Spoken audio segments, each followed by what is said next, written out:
Assalamualaikum warahmatullahi wabarakatuh. Hai adik-adik, jumpa lagi dengan kakak, Kak Velia, dalam channel YouTube Rumah Belajar Kamil. Nah, pada video kali ini, kita akan melanjutkan pembahasan soal latihan untuk persiapan UAS Kimia kelas 11. Pada video kali ini, soal yang akan kita bahas adalah soal nomor 25 sampai soal nomor 30, yaitu untuk materi larutan penyangga. Oke, kita mulai ya. Soal nomor 25. Berikut adalah pH larutan pada penambahan asam atau basa. Oke, di sini ada 1, 2, 3, 4, 5 jenis larutan. Kemudian ada pH awalnya dan pH setelah penambahan sedikit asam dan sedikit basa. Larutan yang merupakan penyangga adalah. Oke, berarti di sini kita diminta menentukan manakah larutan yang merupakan larutan penyangga. Kita harus tahu dulu, kita ingat lagi, apa itu larutan penyangga? Larutan penyangga adalah larutan yang dapat mempertahankan nilai pH-nya jika ditambahkan sedikit asam, sedikit basa, atau diencerkan. Jadi, kata penyangga berarti dia penopang, maka dia bisa mempertahankan nilai pH-nya agar tidak berubah drastis. Nah, ciri-cirinya apa? Ciri-cirinya berarti saat ditambahkan sedikit asam atau sedikit basa, pH-nya itu tidak jauh berubah. Hanya terjadi perubahan yang sangat kecil. Maka dia dikatakan sebagai larutan penyangga. Nah, dari tabel yang diberikan pada soal nomor 25 ini, kita lihat dia perbandingan pH awal dengan pH setelah penambahan asam dan basa. P314, itu lumayan jauh ya. Kemudian yang Q, pH awalnya 5, setelah ditambah sedikit asam jadi 4,9. Kemudian saat ditambah sedikit basa dia menjadi 5,1. Oke, berarti ini perubahannya sedikit, berarti ini bisa dikategorikan sebagai larutan penyangga. Kita lihat yang R, pH awalnya 8, kemudian saat ditambahkan sedikit asam turun jadi 7,9. Saat ditambahkan sedikit basa naik 8,1. Oke, ini juga kecil perubahannya, berarti ini juga bisa termasuk yang penyangga. Kita lihat perbandingannya dengan yang lain. Ini awalnya 9, 8,5, 10,5. Main jauh ya. Kemudian yang T awalnya 10, tambah sedikit asam 8,5, sedikit basa 11. Berarti bisa kita lihat di sini. Larutan yang bisa mempertahankan nilai pH-nya agar tidak berubah drastis saat ditambahkan sedikit asam dan sedikit basa itu adalah yang Q dan yang R. Maka jawabannya itu adalah option yang B. Oke, seperti itu. Kita lanjutkan ke soal nomor 26. Di soal nomor 26, campuran berikut yang dapat membentuk larutan penyangga adalah. Oke, berarti di sini kita harus tahu dulu komponen pembentuk larutan penyangga itu apa saja. Larutan penyangga itu kita tahu ada dua, ada larutan penyangga asam dan larutan penyangga basa. Kita bahas komponen pembentuknya. Untuk yang larutan penyangga asam itu dapat dibentuk yang pertama dari campuran asam lemah dengan basa konjugasi atau garamnya.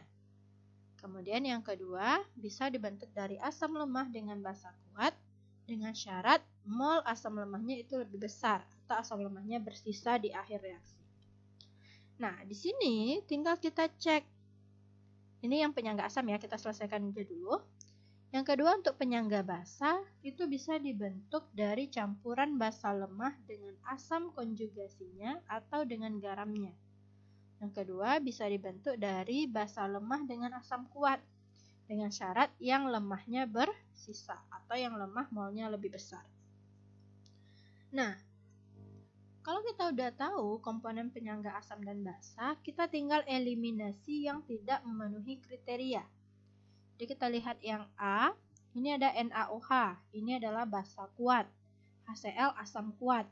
Sedangkan penyangga itu tidak bisa dibentuk dari campuran basa kuat dan asam kuat. Otomatis yang A kita eliminasi. Yang B, NaOH basa kuat, NaCN itu garamnya. Nah, larutan penyangga juga tidak terbentuk dari campuran basa kuat dengan garamnya. Berarti yang B juga kita eliminasi. Kita lihat yang C. Yang C ada NaCN, ini adalah garam. Kemudian ada HCN, asam lemah. Asam lemah dengan garamnya. Berarti bisa ya membentuk penyangga, itu memenuhi kriteria yang nomor 1 ini. Berarti ini bisa membentuk larutan penyangga asam. Kita cek yang lain.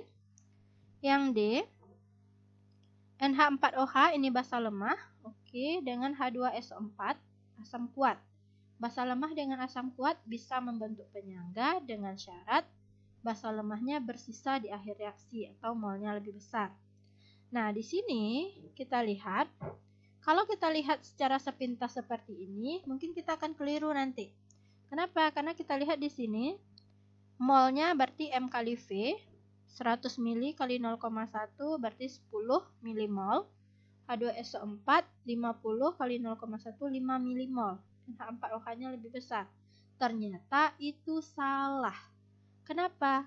Karena di sini valensi dari asamnya itu 2, maka itu akan mempengaruhinya nanti. Kita lihat di sini. Nah, kalau kita buatkan reaksi pencampuran NH4OH dengan H2SO4, itu akan menghasilkan garam NH4 2 kali SO4 tambah H2O. Nah, di sini koefisien NH4OH-nya itu ada 2, supaya reaksinya setara. Nah, kalau kita buatkan MBS-nya, NH4OH-nya molnya tadi ada sebanyak 10 milimol, H2SO4 molnya 5 milimol. Nah, kita lihat yang mana yang habis bereaksi. 10 bagi 2, 5. 5 bagi 1, 5. Ternyata dia sama. Maka keduanya sama-sama habis bereaksi. Ini awalnya masih 0 ya, karena dia produk. Oke, berarti sama-sama habis bereaksi. Nah, NH4 2 kali SO4 yang terbentuk karena koefisiennya 1, maka dia sama dengan H2SO4 ini. 5 milimol, H2O koefisiennya 2, berarti sama dengan NH4OH. Selesaikan, berarti ini habis. Garamnya terbentuk 5 milimol, air 10 milimol. Nah, ternyata tidak ada basa lemah yang tersisa di akhir reaksi. Berarti dia tidak memenuhi syarat ini untuk menjadi satu larutan penyangga. Berarti yang option D itu bukan larutan penyangga karena basa lemah dan asam kuatnya habis bereaksi. Nah, jadi kalau ada option seperti ini itu tolong hati-hati adik-adik nanti. Pastikan dulu dia sudah setara saat dibuat persamaan reaksinya. Oke, berarti yang D juga sudah kita eliminasi. Yang E ada K2SO4. Ini adalah garam. Kemudian H2SO4 itu adalah asam kuat. Asam kuat dengan garamnya tidak bisa membentuk larutan penyangga. Maka jawaban yang paling benar untuk yang nomor 26 itu adalah yang option C. Oke, seperti itu ya. Kita lanjut ke soal nomor 27.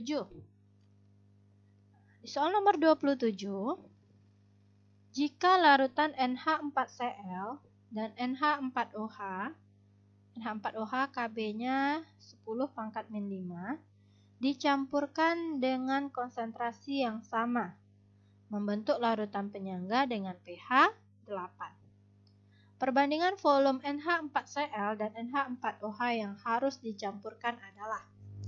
Oke, berarti di sini yang ditanya itu adalah perbandingan volume dari garam dan volume dari basa lemahnya. Kita buat dulu yang diketahui soal.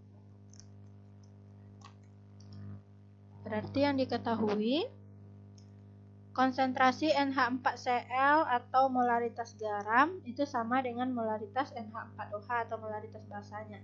Karena dia bilang di sini dicampurkan dengan konsentrasi yang sama. Berarti molaritas garam sama dengan molaritas basa. Kemudian Kb dari NH4OH itu adalah 10⁻⁵. Kemudian membentuk larutan penyangga dengan pH 8. Nah, di sini Kalau pH-nya 8, maka pOH-nya 14 kurang 8 sama dengan 6. Kenapa kita perlu pOH? Karena larutan penyangga yang terbentuk adalah penyangga basa. Di sini ada campuran basa lemah dengan garamnya. Berarti dia masuk penyangga basa. Maka kalau penyangga basa, kita ubah pH menjadi pOH. Jadi kalau diketahui pH 8, maka pOH-nya adalah 14 kurang 8 sama dengan 6. Kalau dia ketahui pOH-nya 6, maka konsentrasi OH-nya adalah 10 pangkat min 6. Oke, kemudian ditanya berapakah perbandingan volume NH4Cl dibanding dengan volume NH4OH yang harus dicampurkan untuk membentuk larutan penyangga ini. Oke, kita bahas. Pertama dulu kita perhatikan, di sini terdapat campuran basa lemah dengan garamnya. Seperti yang tadi udah Kak bilang, berarti dia membentuk larutan penyangga basa. Kalau penyangga basa, berarti yang kita cari itu adalah konsentrasi OH-. Kita pakai rumusnya. Boleh kita pakai rumus yang Kb kali mol basa lemah per mol asam konjugasi, atau boleh juga konsentrasi OH- sama dengan Kb kali mol basa lemah per mol garam kali valensi. Nah, sekarang kita pakai yang mol garam kali valensi. Kenapa? Karena di sini yang diketahuinya itu dalam bentuk garamnya. Sebenarnya kalau kita pakai ini juga boleh, itu terserah saja, hasilnya akan sama. Nah, kita masukkan data yang diketahui.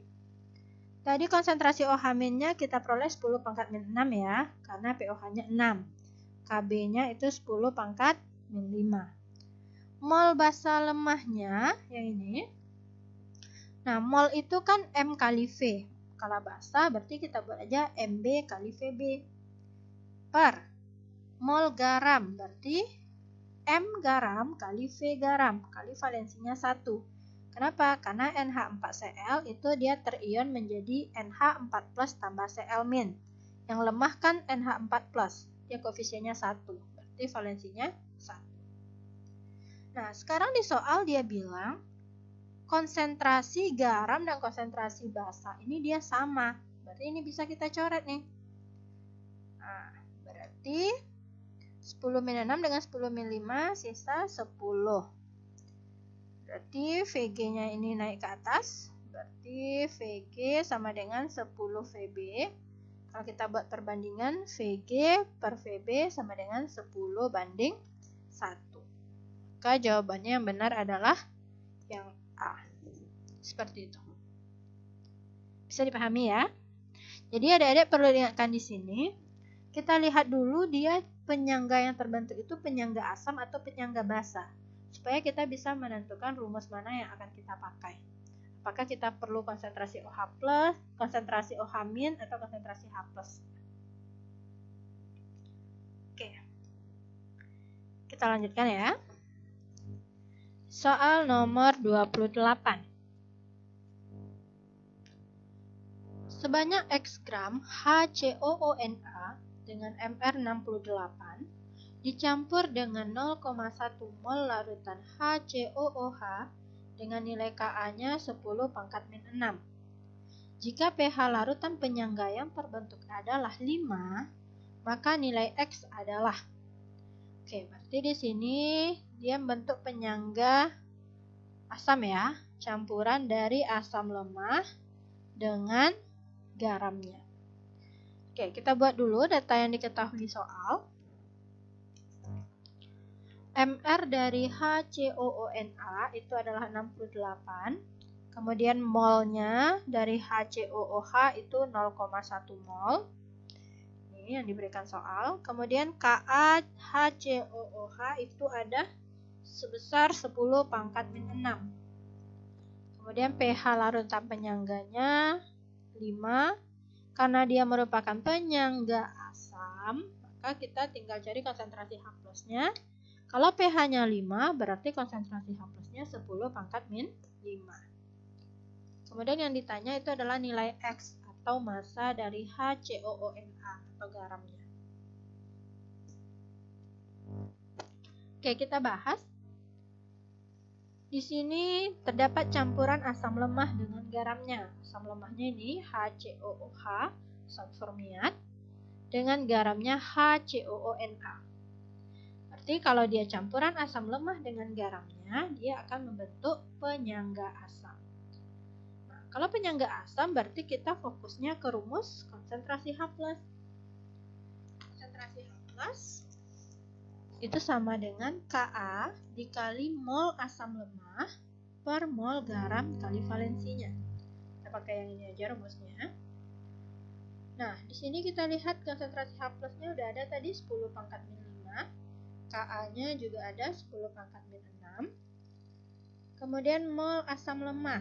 Asam lemahnya ini asam formiat HCOOH 0,1 mol per mol garam kali valensinya 1. Karena ini saat terurai dia akan menjadi HCOO- ditambah Na+. Berarti HCOO-nya koefisiennya 1.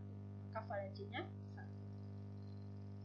Oke, berarti ini kita selesaikan. Di sini 10 berarti mol garam sama dengan 0,1 per 10. Berarti dapat 0,01 mol.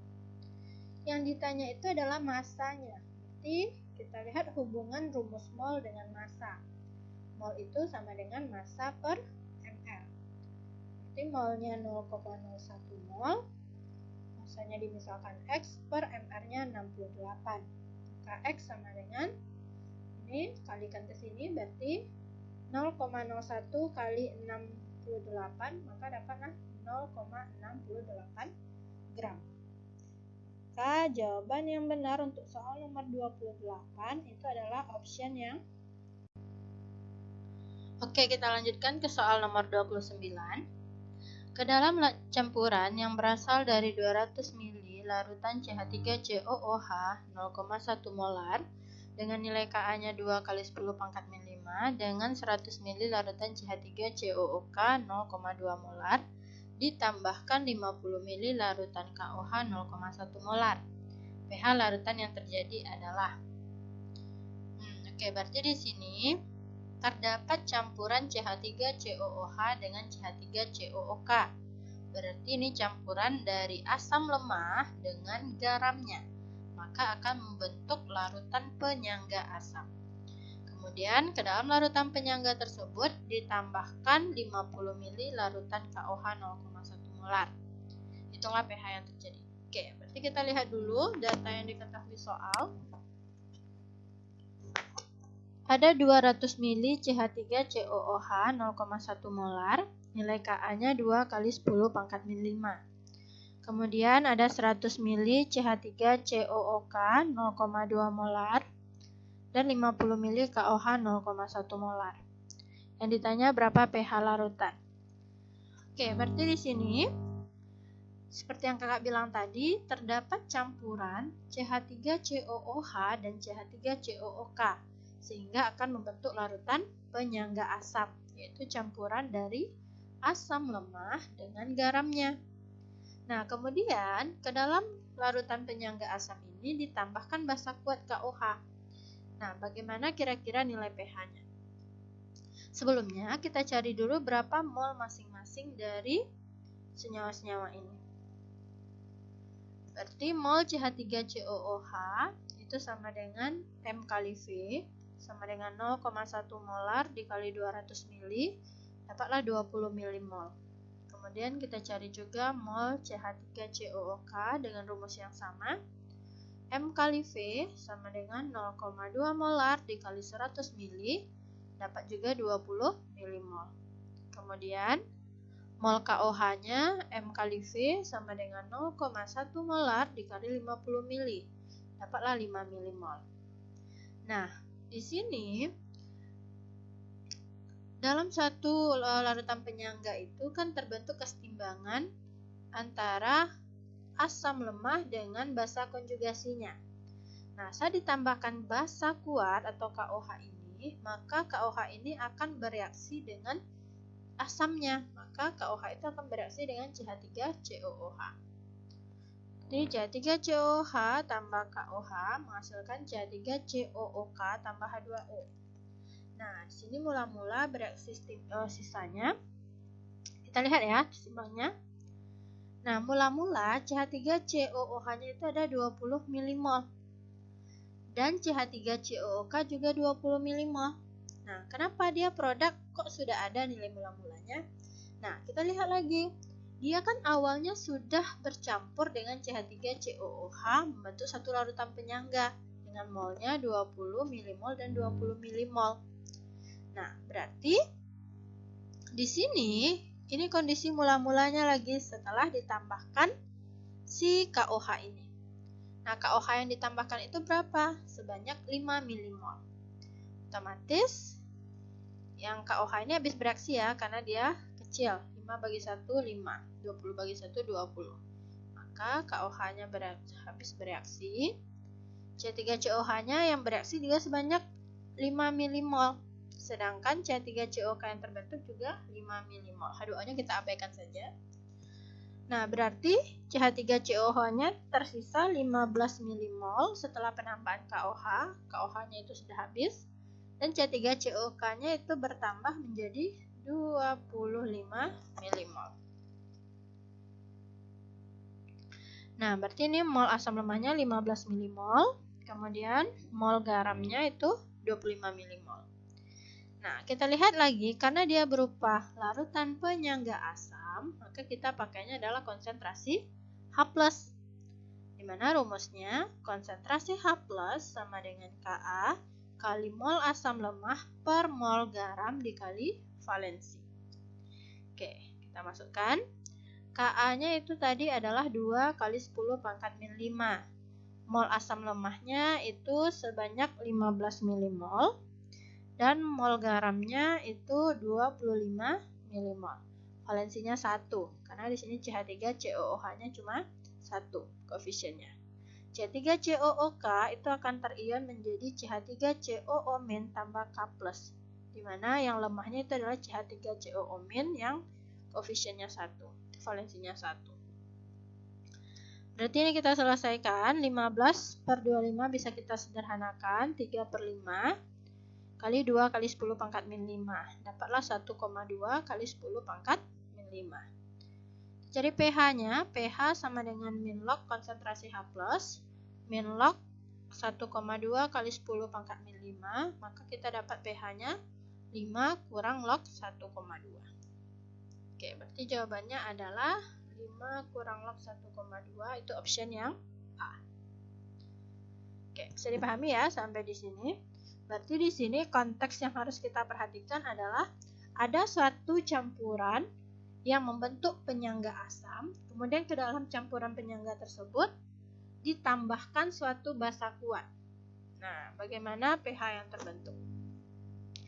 Sebenarnya kalau kita cari pH awalnya itu tidak akan jauh berubah dari 5 kurang log 1,2. Kalau bisa kita lihat di sini pH awalnya berarti karena ini molnya sama, berarti pH awalnya itu sama dengan konsentrasi H+-nya Ka.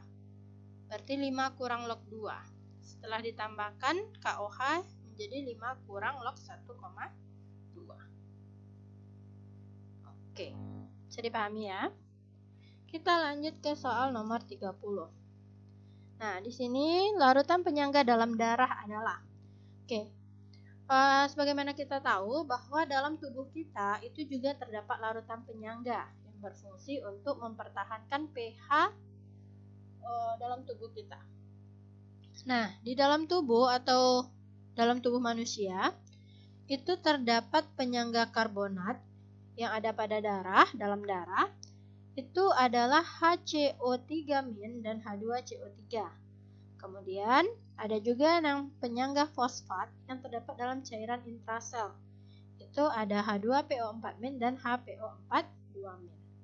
Karena yang ditanya di soal yang nomor 30 ini adalah penyangga dalam darah, maka jawabannya HCO3- dan H2CO3. HCO3- dan H2CO3. Oh, berarti D ya. Sedangkan kalau ditanya nanti penyangga fosfat dalam cairan intrasel, berarti itu adalah H2PO4- dan HPO4-. Yang B. Ini adalah komponen penyangga yang terdapat dalam tubuh kita. Oke, sampai di sini dulu untuk video kali ini. Kita lanjutkan pembahasannya di video seterusnya secara terpisah.